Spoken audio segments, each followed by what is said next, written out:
The Billionaire's Father, A Heartbreaking Family Story by Selene Ardent. Chapter 2. Shadows of the Past. The next morning began like any other in the Miller household. Rain pattered softly against the windows, and the sky outside was a dull grey, casting the small apartment in muted tones. Robert was up early, his boots already laced, preparing for another day of work. Today, a friend had asked him to help at a construction site on the west side of the city. "Do you have to?" Emily asked, her voice half asleep as she emerged from her room.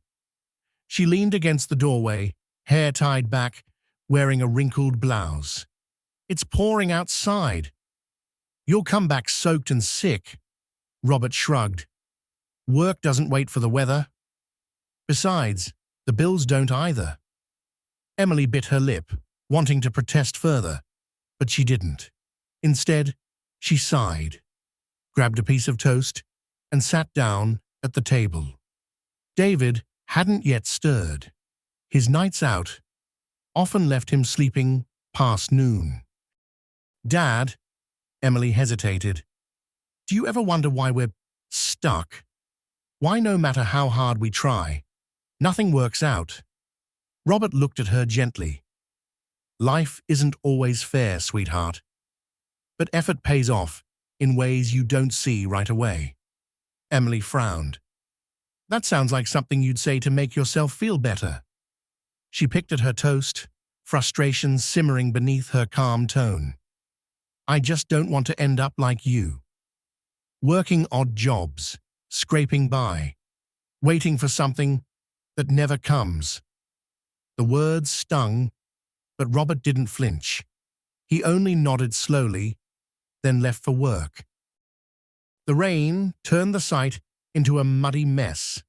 Machines hummed, workers shouted over the noise, and the air reeked of wet cement. Robert slipped on gloves and joined the crew, moving with the ease of someone who'd done this all his life. "Old man, you sure you can handle this?" a young worker teased, grinning. Robert smirked. "I've handled worse." And he had. Much worse. As the day wore on, his strength surprised the younger men. He lifted heavy beams, steadied shaky scaffolding, and barked warnings before accidents could happen. There was an authority in his voice that made even seasoned workers pause. During lunch, one of the site supervisors approached him. "Miller?" "Robert Miller." Robert froze, sandwich halfway to his mouth. "Yes. Why?" The man's eyes lit up. "I thought it was you. I never forget a face. You. You're the guy from the Riverside fire, aren't you? The one who—" Robert quickly cut him off with a shake of his head. "You must be mistaken." He stood, tossing what was left of his lunch, and walked away before the man could say more. But whispers followed him the rest of the day. That evening, David stormed into the apartment, throwing his jacket onto the couch. His face was red, not from anger, but humiliation. "What happened now?" Emily asked, glancing up from her laptop. "Some guy at the gym asked what my dad does. I said, odd jobs." He laughed, said he saw Dad today on a construction site hauling bricks like some laborer. Do you know how humiliating that is? Robert, sitting quietly in the corner, looked up. His eyes softened. "David, it's honest work." David spun on him. "Stop saying that. Honest work doesn't pay rent. Honest work doesn't get us out of this dump. God, I can't stand it. You could have been more. Why didn't you do something with your life?" The words echoed through the room, sharp as broken glass. Emily closed her laptop, uneasy but unwilling to defend her father.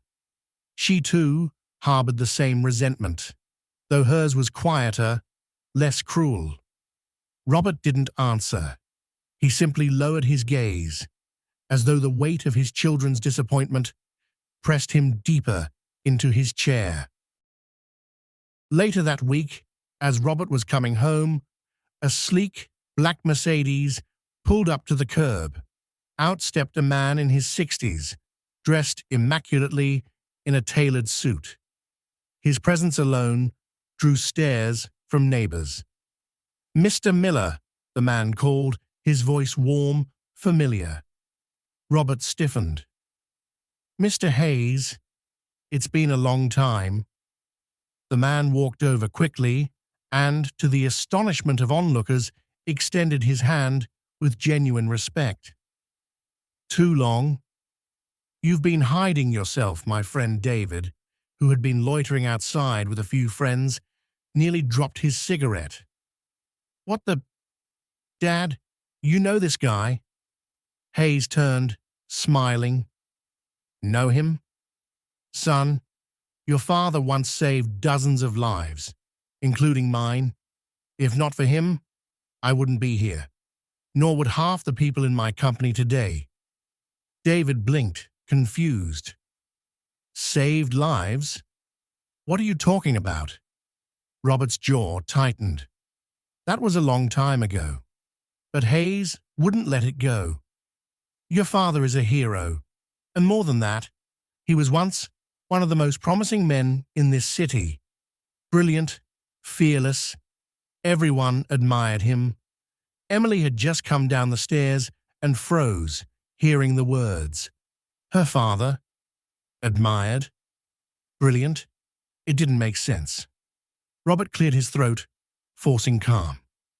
"Please, Hayes. Not here." The man hesitated, then nodded respectfully. "Very well. But my offer still stands. The world may have forgotten, but I haven't. If your children ever need guidance, send them to me. For your sake, I'll see that they find their way." He clasped Robert's hand firmly, then returned to his car, leaving David and Emily stunned into silence. Inside, the questions burst out. "Dad, what the hell was that about?" David demanded. "Saved lives. A hero? Why have we never heard about this?" Emily's eyes searched her father's face, softer but equally desperate. "Is it true? Were you really someone important?" Robert sighed heavily, running a hand over his tired face. "Some things are better left in the past." David slammed his fist against the wall. "There you go again. Always hiding, always giving these lame answers. No wonder we're nobodies. Our father gave up on life." "David," Emily began, but Robert raised a hand. "Enough." His voice, calm but commanding. Enough. His voice, calm but commanding, silenced them both. For the first time in years, there was steel in his tone. "You think I gave up? You think I didn't sacrifice everything for you? One day you'll understand the price of choices. Until then, judge me if you want. I can bear it." The apartment fell quiet, the storm outside echoing the storm within. That night, Robert sat once more on the balcony, rain dripping from the railing. He pulled from his pocket an old creased photograph, himself in a firefighter's uniform, standing beside a burning building, soot covering his face, eyes blazing with determination.